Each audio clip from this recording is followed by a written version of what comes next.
Hey folks, this is AJ Croce. You're watching Life Minute TV.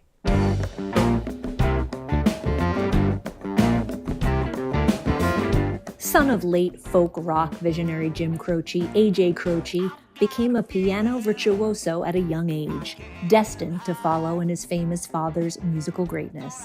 At just 18, he toured with B.B. King and later with Ray Charles before reaching 21.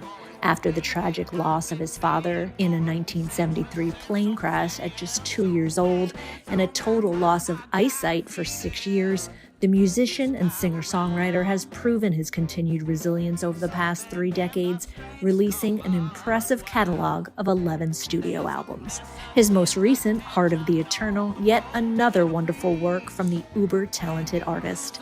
Fresh off the heels of his successful Croce Plays Croce 50th anniversary tour, which celebrated his father's iconic work, he stopped by the Life Minute Studios to tell us all about it and more. This is a Life Minute with AJ Croce. AJ Croce in the house. Such an honor and a pleasure to have you. Thanks so much for joining us on Life Minute. Hey, thank you for having me. It means a lot. Oh, it means a lot to us. So, a new album. Is this your 10th or 11th album? This is the 11th album. I can't believe it. It's amazing. And it was such a fun project. You would think that after all of these albums that it's kind of, they run together, and they don't. They really have unique moments. Sometimes it's just because of the time you're in life. Sometimes it's what's going on in the world. Sometimes it's just because the people you get to work with. And in this case, it was all of those factors. And it's so good. It's so cool and edgy and funky and heartfelt, all of it at the same time. It's really great. Thank you so much. What did propel it?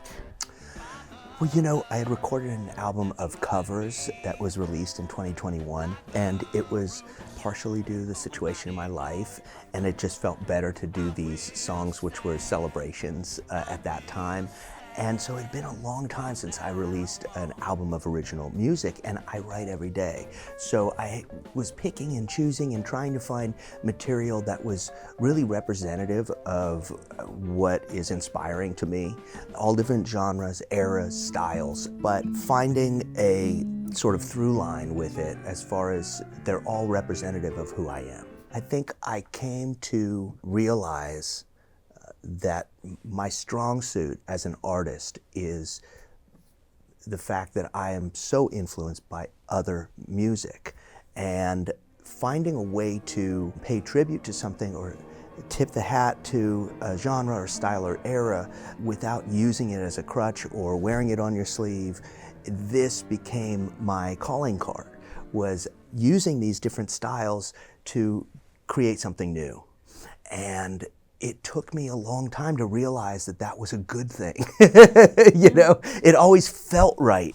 But on this record, it sort of all solidified, and I became really conscious of the fact that, like, I am drawing from all these wonderful places, musically, artistically.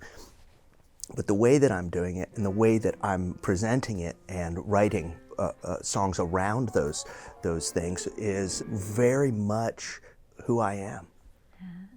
And who are you? On any given day, you know, who am I? That's a tough question, in that, you know, we are walking emotion. We are constantly changing our moods and ideas in terms of how we feel in a given day, and who we are in that day is completely driven by our confidence in what we are doing, what we're saying, how we're feeling about ourselves and other people. You know, I love life, and I love what I do, and I wake up an optimist.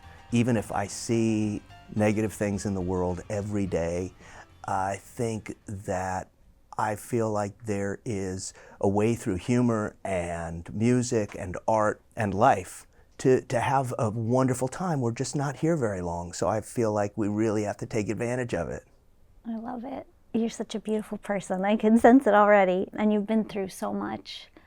You lost your wife in 2018, yeah. 18, was it? Okay. And that prompted Reunion?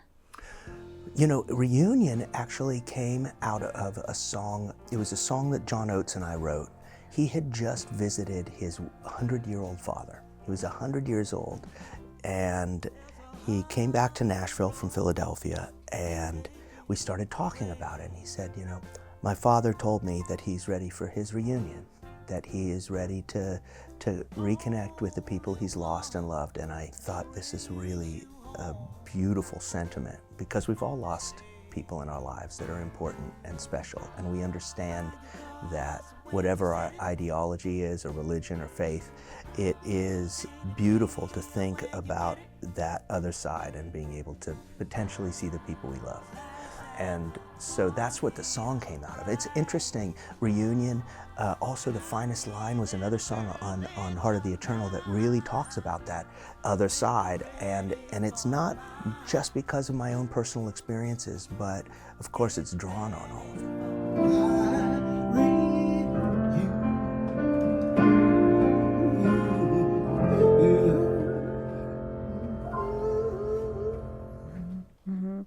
I like your version. I interviewed John actually a little bit ago, and he nice. just I love him. He just loves you Oh, too. he is so wonderful. What are some of your other favorites on the album? I'm really proud of this record, so it's hard for me to say, but I Got a Feeling has this like psychedelic soul vibe to it.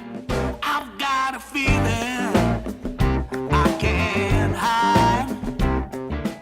You know, it was inspired by Chambers Brothers. It was Shuggie Otis, Sly and the Family Stone, and you know, and I get to play lead guitar as well as the keyboard solos on it. So it was really fun to do that, and it just flowed. Hey Margarita was another one where I was like, this groove, it just feels right. Inspired by two totally different guitarists that I was thinking about. Hey Margarita.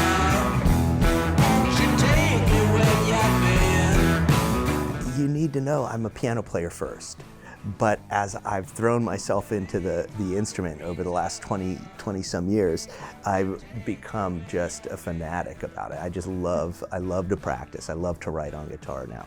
Still, piano is my first instrument, but it was in Hey Margarita that I sort of tried to evoke the spirit of both Hubert Sumlin and Link Wray, who were very different in their way, but it's a blues song. It's relatively simple. The thing that is unique about it is that it's a blues song that is based on a mid-20th century Russian novel, which I think a lot of blues songs are these days. I'm just kidding. Want to tell us about any other ones?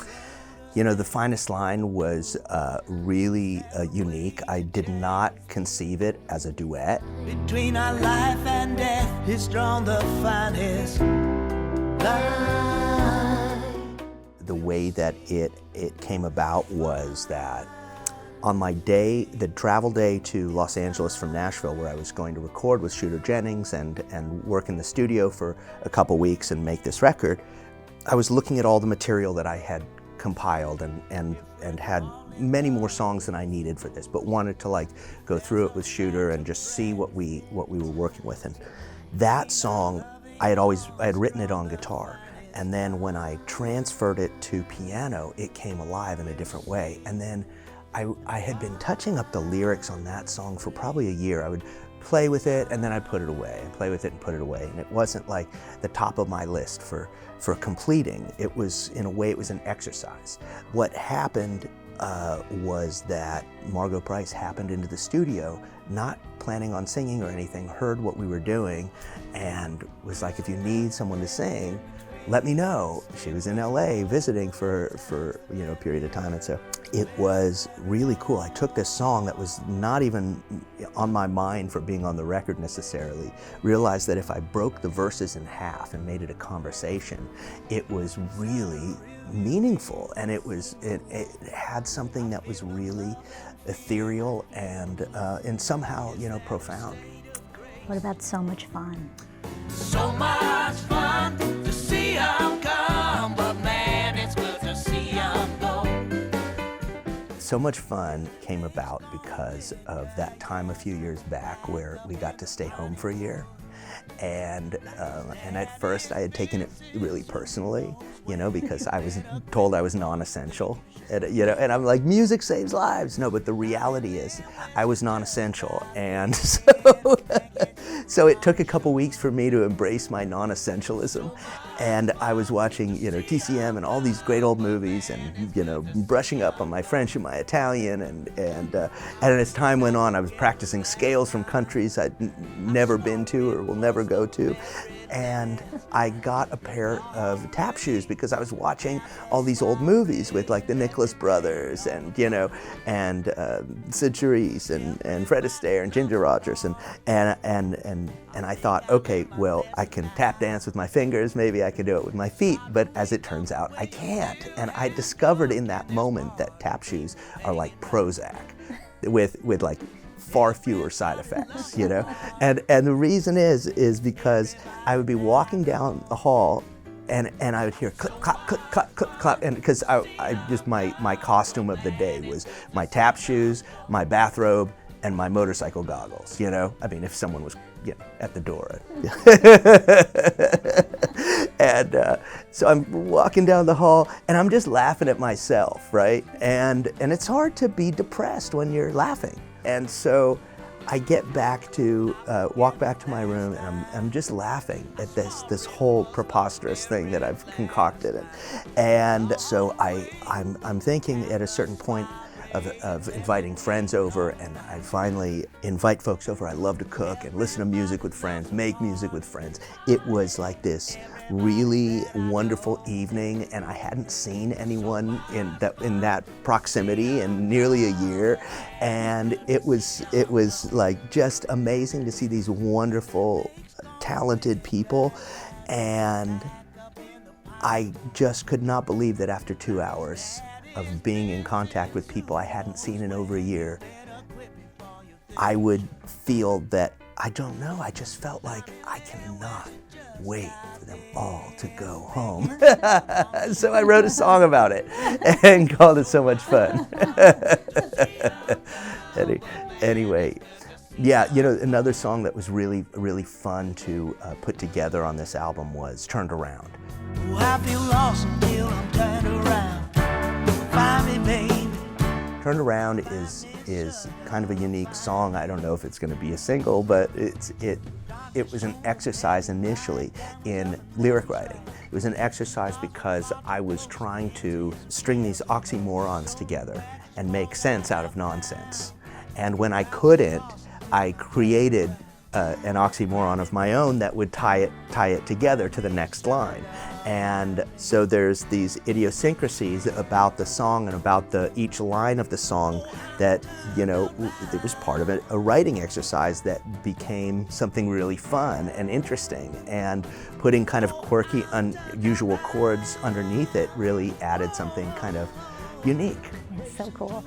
Is that how it works for you? Do you come up with the lyrics first and then the sound? Or? That one was unique in this way. Like most of this album, with the exception of Reunion, which I wrote with John, and we wrote it in the moment, both the music and the words together.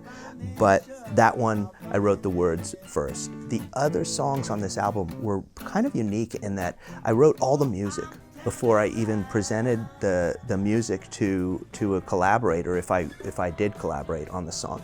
And it really changed, I've done that in the past, but it really changed my perspective on how to approach the song. Because I lived with some of these pieces of music for some time, like Complications of Love, even Hey Margarita, and I Got a Feeling, before I really came to a storyline that really was compatible with the music. And I think that was the interesting part of it, was like the music was already completed and it wasn't in the same time frame. Sometimes it was months later that I would go back, listen to the music and go, oh, I know what this reminds me of. This makes me feel this way.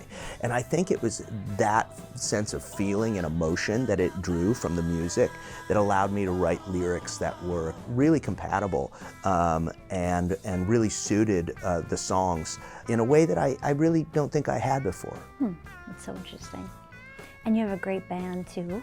I've got an amazing band. Are they the same band on the album? Same band that's on touring? the album. Okay. I mean, just iconic players. Most of them have all won Grammys for their musicianship. And, you know, Gary Malaber, who plays drums, he was with Van Morrison on Moondance and Tupelo Honey, St. Dominic's Preview. He was with Steve Miller for 28 years on all those records, and Joe Walsh and Frampton and on. And David Berard, I've known since I was 19. He plays bass and sings with me.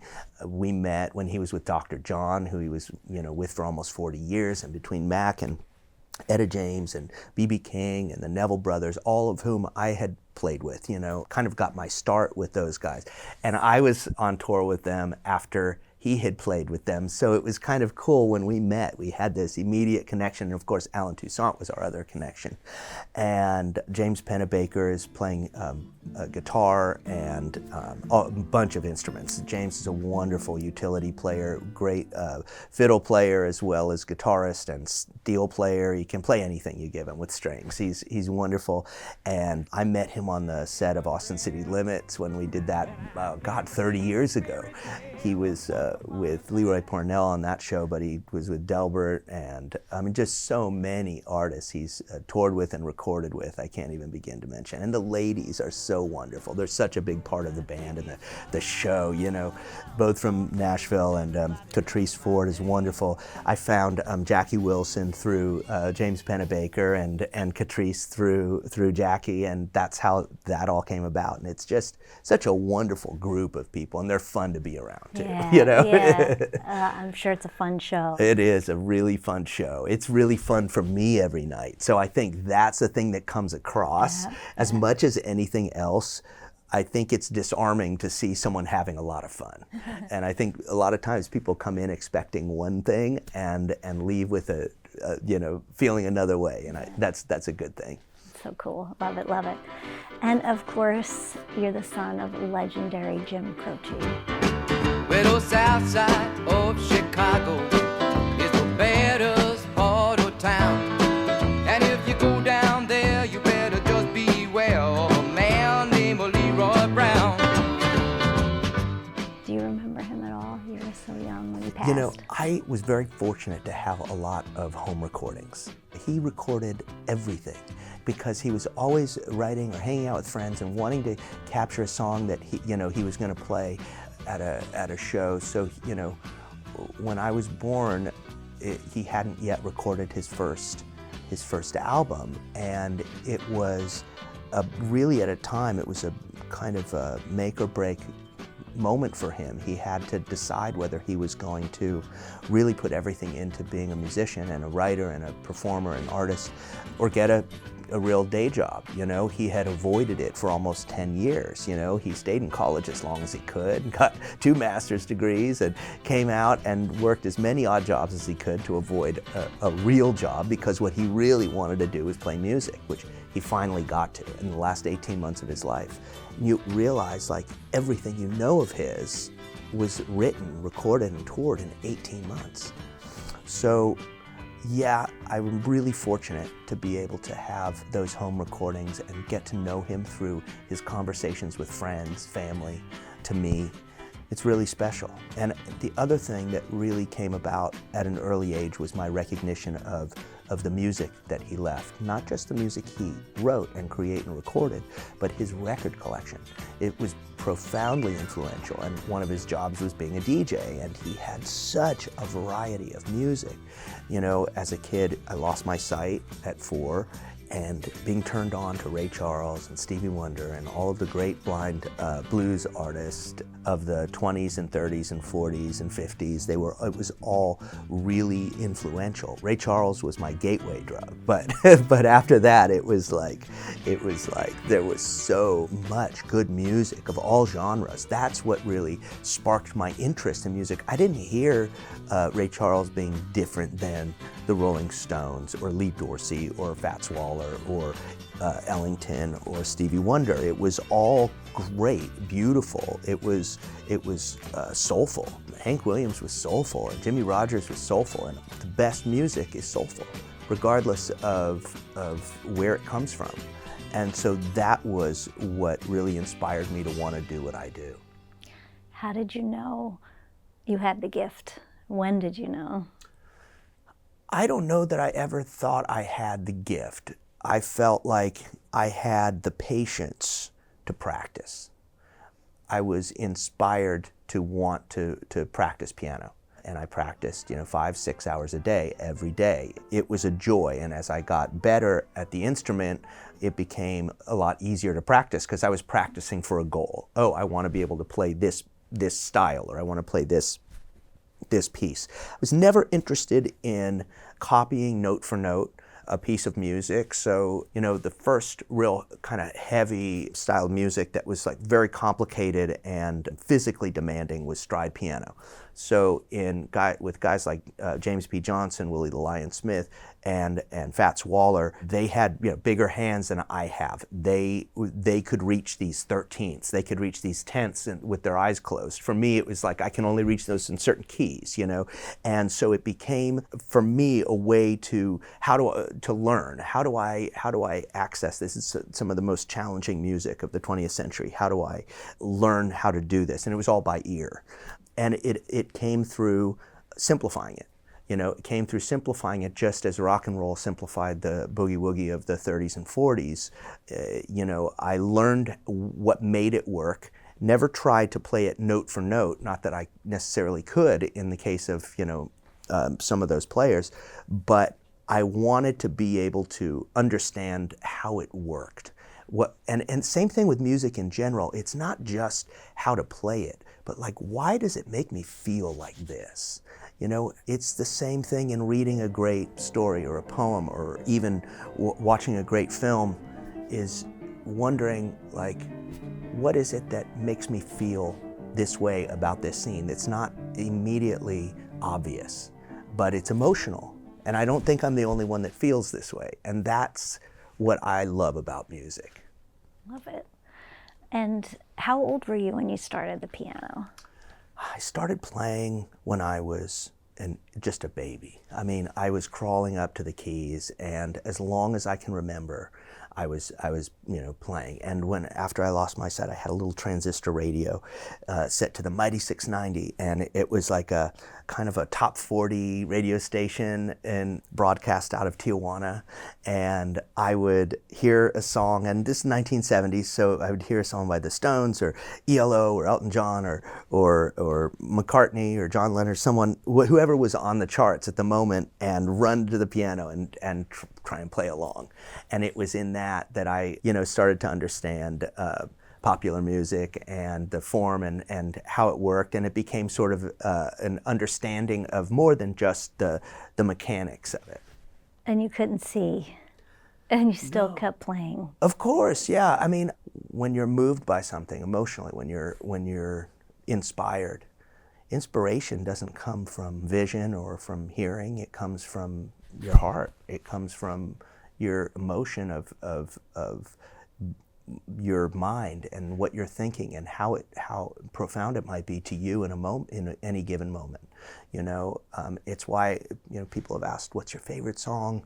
Do you have a favorite artist?" No, music is about emotion and mood, and we need to, I think, really in thinking of things that way, really just understand, at least for myself, I do, that every day I'm going to have a different favorite. Every hour within the hour, I mean, I might hear something, and then I'm like, oh, there's another song that reminds me of this, and then I'm like, oh, this is so great. How can Eddie, And then I reach out to a friend who also loves this, and I'm like, isn't this amazing? Like, how did they do this? How did they make this feel this way? And I'm a student of life and music and art, and so I will always be interested in understanding and trying to understand, at least. And by the time you were 21, you played with both B.B. King and Ray Charles. I did. It really started, so when I was 16, I got to play with a guy named Floyd Dixon. He was a boogie-woogie piano player and songwriter, famous for his drinking songs. He wrote Wine, Wine, Wine, and Hey Bartender, and One Scotch, One Bourbon, One Beer. And he was a fixture on the Central Avenue LA scene. And he heard me play in San Diego and asked if I would open the shows for him. So I started opening shows for him, and there were a number of kind of well-known blues artists who came to see him perform, and they consequently saw me perform. And he would always, impart these pearls of wisdom, like, after the show, AJ, always dress up for the audience, and whatever you do, always get paid in cash, and things like this. And he would tell me these, great old stories of hanging out with this person or that person, and he was just an eccentric. He was a total character, and that kind of led to giving me a certain amount of confidence, as a player. It was shortly after I was, running around doing those shows with him that a woman named Mae Axton heard me play. Mae Axton wrote Heartbreak Hotel for Elvis. She's also Hoyt's mother, and just a really wonderful woman. She heard me play and called up Jack Clement, Cowboy Jack, and said, "You got to hire this kid." And I was 17. That was my first session. And so, I'll be honest, that was my very first session. I didn't know what I was walking into. And he's in Nashville. He flies me to Nashville. And I'm walking into the studio, and Jerry Lee Lewis is walking out. And I don't realize I'm filling in for Jerry Lee Lewis. And I'm like, we're recording all, and I get in there, and it's Elvis's band. If you're not familiar with Cowboy Jack Clement, he was the engineer and producer of the $1 Million Quartet in Memphis on Sun Records. He was staff producer, engineer, songwriter, bon vivant for Sun Records from 1953 to 1960, and worked with all of those artists, and most notably Johnny Cash, who he worked with for as long as he was alive. So when I walk in knowing this history, I'm looking at James Burton and Tut and Jerry Sheff, and it's like Elvis's band, his 68, band. I'm like, oh my God. I think after that session, I was like, I know what I need to practice. I don't think I was great. I think I did a fine job, but obviously he had some of the best people in the field doing this recording. And what I really took away was A, I know what I need to practice, and B, I think that this is going to lead me down a path that's kind of unique in that I may not be a celebrity because of doing this. I'm outside the box. There's not really another piano player who's my age who's doing what I do. Now, I was drawing from a lot of different places, in that case from like the rockabilly and rock and roll and that kind of boogie piano style that Jerry Lee and Little Richard and Fats Domino were famous for in the 50s. That was where that came in handy.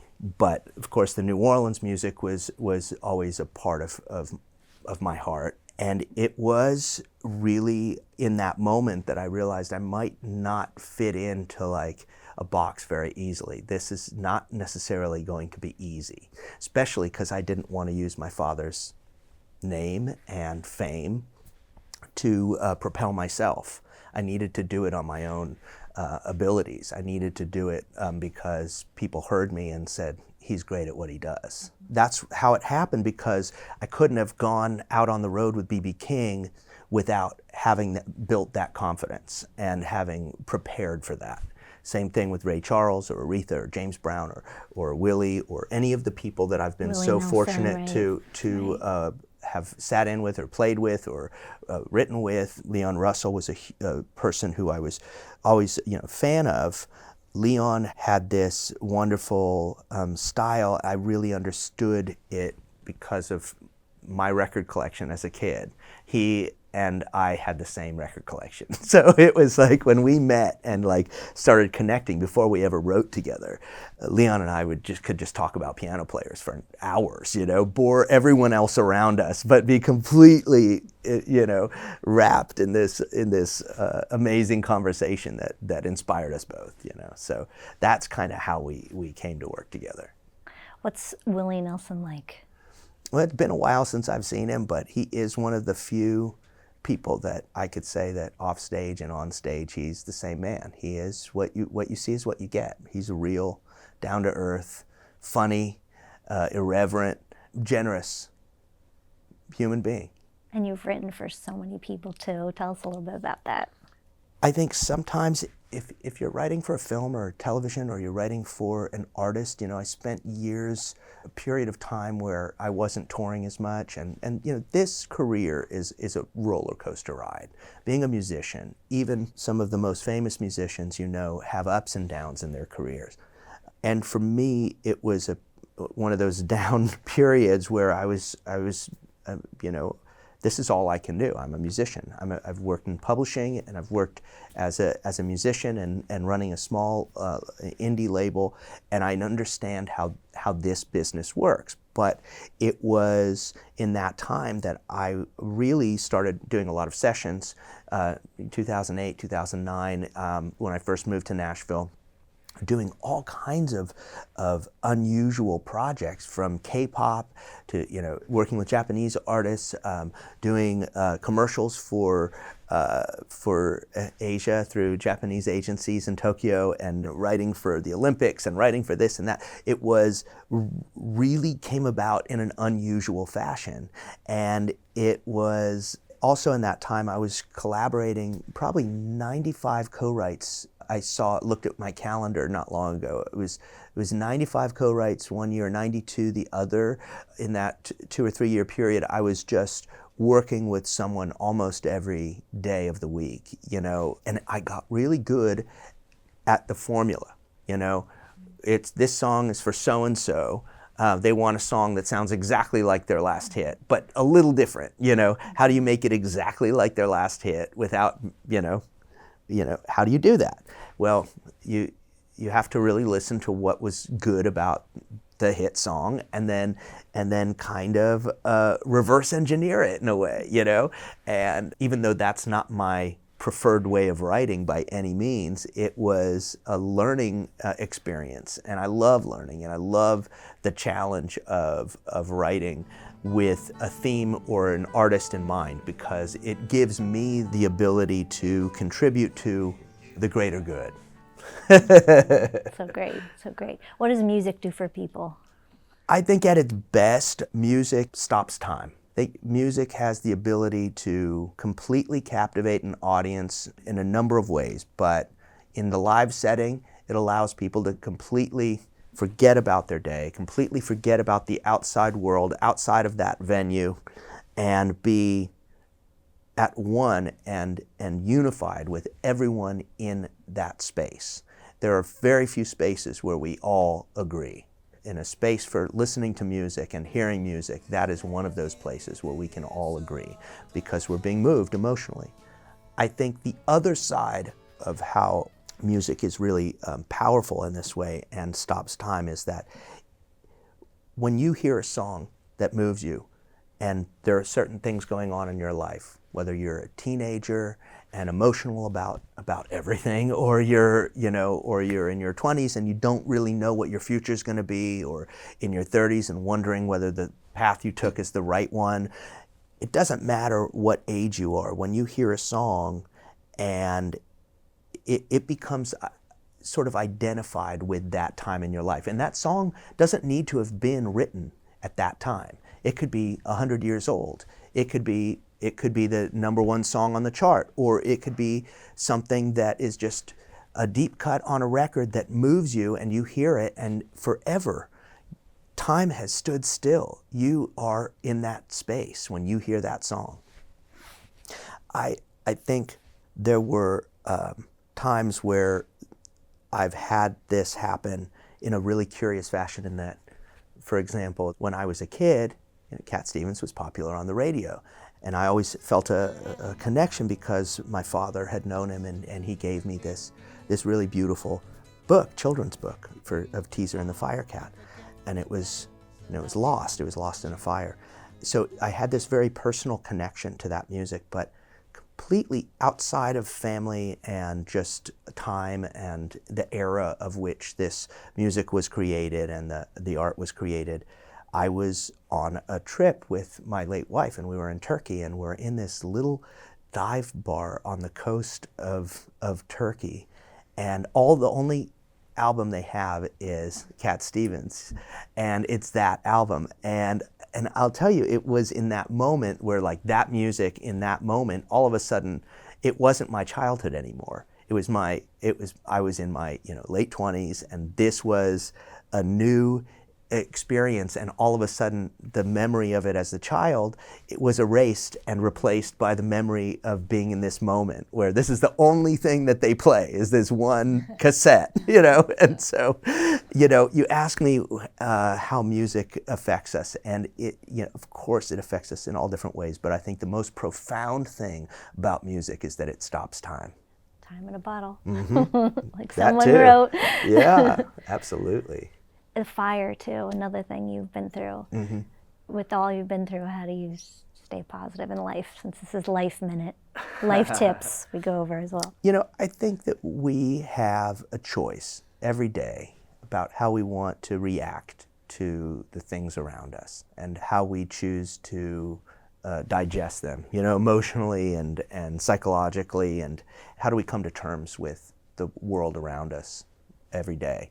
And I found that through humor and kindness and forgiveness, I'm able to look at the world in a really positive way. And I can see that, you need to deal with those parts of life that are painful. You can't just disregard them. You can't just put them in a box and put them away. You have to look at it all. You have to investigate your experiences and give them their due, because it's just they become part of who we are, and if we don't investigate that, then we kind of lose track of who we are and why we feel certain ways. And so I think that by being open and aware and forgiving and having a sense of humor, that we always find a way through. Good answer. And how's your mom doing? She's doing pretty well. She has Alzheimer's, and she has had speech aphasia for about 8 years. And she's not really able to communicate any longer, but she can say yes, and which is the opposite of what she said when I was growing up. And I'll be honest, she's very, very happy. My stepfather is a wonderful, wonderful human. I love him dearly, and I talk to him multiple times a week and talk to her, even though she isn't able to really say much. And one of the amazing things about the brain that I've come to see and learn is, she's very present when I'm with her. She's not able to say anything. That changes when I start playing a song, and she can sing any song. She can't speak, but she can sing. Hey, tomorrow, where are you going? Do you have some room for me? If it's one of my dad's songs, one of my songs, I heard her playing guitar and singing this Leonard Cohen song that had like 15 verses. And I'm just like completely in awe of the fact that she's still able to play fingerstyle guitar, and she's still able to sing a song all the way through, but she can't That's amazing. talk. Wow. And so wherever possible, whenever possible, I bring her out and have her join me on stage great. and Wow. sing a song or two. And I know she loves it still. And it's really special because we never played music together when I was growing up. She sort of lost her voice and had vocal cord surgery and as in the 80s. And so she never really sang after that. It wasn't until she couldn't speak that she started to sing. Wow, that's amazing. Wow. And what do you mean she said no to you when you were young? I was going to ask you that. Like, she's the one who must have noticed when you're a baby, like, oh my gosh, she has the gift. Two things about that. One is that when I say that she said no to me, she was a very busy person. She was a workaholic.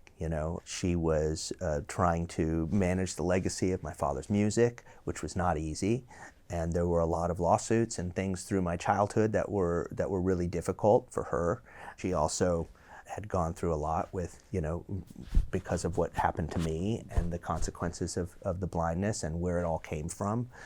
She was, vice consulate of Costa Rica. She had she ran restaurants and bars, she had nightclubs, she was a really busy person. And so I think that because of that, she couldn't say yes as often, or she didn't. And so no, I heard a lot more often than yes. Can I do this? No. Can I go here? No. And then she'd think about it and go, no, it's okay. Yeah, But she was supportive of your music career. She was supportive of my music at a certain point. I think that she really wanted me to go to college, and it was not that I didn't want to go to college, because I love learning. It was that I knew what I wanted to do. And so I think by the time I was 15, I was good enough. I think I had gotten to a place as a musician that was, I think she felt like, okay, he can make this work. I think before then, she didn't know. She knew it wasn't going to be easy, and she knew that, like, I'm really stubborn and I wasn't going to play my dad's stuff, and that wasn't where I wanted to go. I wanted integrity, there wasn't going to be integrity if I just jumped into playing Leroy Brown. So it was, I think, in that she was protective but also encouraging. And then at a certain point she knew that, like, this is, you've got something. And then she really became proud of what I am. And I think she told a lot of people, well, what is his music like? And she was so supportive at a certain point, 18 years old, 19 years old. She's like, if you like Jim, you're going to be blown away. He is next level, piano player, and you're going to love it. And she was my biggest cheerleader for a period of time, And I think that, we had like all families, we had challenging times, and there were ups and downs, and that's just the way families are. But, when I discovered that she had the speech aphasia and that she was, it was degenerative, and I could really hear it. It brought us closer, and it changed our dynamic as a family and as friends. That's beautiful. Well, she did good. Thank you. Amazing. Anything else you want to tell us that I didn't cover?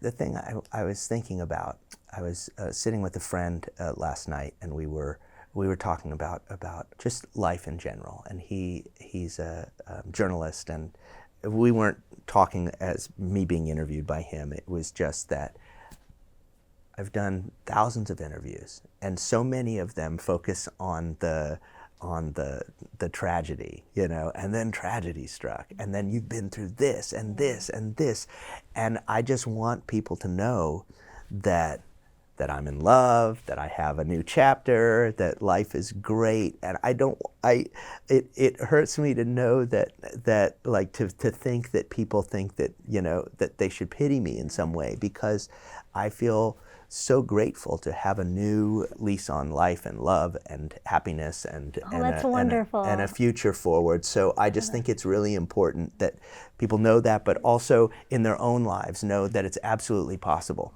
Yeah, that's beautiful. I love it. Oh, I'm so happy for you too. Oh, thank you. Yeah, I don't think that. But your aura is so positive. So I, but you have been through a lot. No matter what. Of course. I'm so happy that you're with somebody else. Oh, you want to tell us more about that? She loves getting credit, but I don't think. I think that it's kind of interesting. I had such a difficult time with celebrity growing up. It was hard to have an identity of my own with a father who was so kind of iconic as my father was. And as much as I loved music and realized that I needed to have a certain amount of recognition to be able to make another record and go on tour and fill the seats that are, I struggled for so many years writing this, balancing act of how do I stay true to myself and true to the music and also be a public figure. It was the challenge of the first half of my life or more, was finding this way of dealing with notoriety or recognition. And I never felt famous. I never embraced it. I looked for inspiration. I looked for a way to be great at what I do. So it was at a certain point, some years back, maybe 6 years ago, 7 years ago, where I realized I need to let people know that, I'm doing something that's really unique. I want people to know it. I'm proud of it, and I'm proud of who I am, and I think that it took me a long time to feel that way. And I think that's something a lot of people go through in this world in all different ways, not even having nothing to do with fame or celebrity, but just feeling a sense of peace with themselves and feeling worthy of recognition and worthy of love. Absolutely, yeah. Well, you are excellent, and you are different, and you're so beautiful. I love you. Thank you. Thank you so much. I'm so glad that you came to that realization. Well, thank you. To hear more of this interview, visit our podcast, Life Minute TV, on iTunes and all streaming podcast platforms.